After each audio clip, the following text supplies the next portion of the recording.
Police forensic officers worked throughout the night at the crime scene where the killing took place.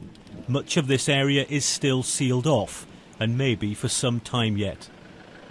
A private ambulance arrived in the middle of the night and was taken through the police cordon.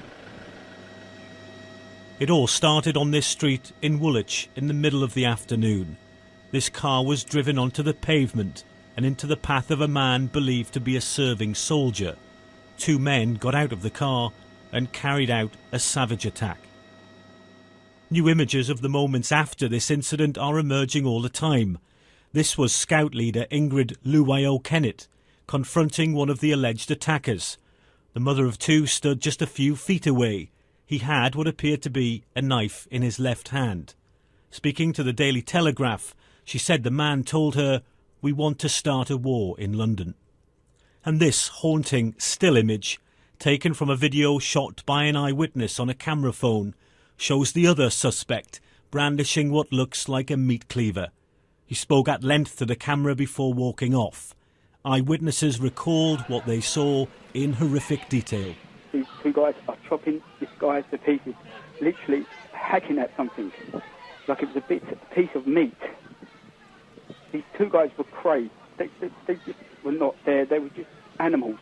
I'm just standing there watching this guy roam around the body with his other friend doing the other side, and as the police car pulled up, they both looked at the police car, and then the one with the gun walked towards the police car, and she jumped out and she shot him.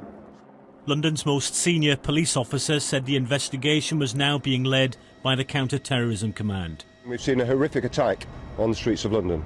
A terrible murder has occurred. We've launched an investigation led by the Counter-Terrorist Command, and we've made 2 arrests in relation to that awful crime. We now ask that people obviously give us the opportunity to thoroughly investigate this crime to make sure we get to the bottom of who committed it and why. And we urge that people remain calm during that process. But it was anything but calm on the streets of Woolwich. At night, anger returned. The English Defence League staged a small demonstration, which at times ended in clashes with police. Enough's enough. Our message is enough. We have weak leaders, weak police. Our police and our leaders tiptoe around this issue. This issue is political Islam. It's political Islam that's spreading across this country. The disturbances here appeared small and sporadic, but they may only serve to make matters worse.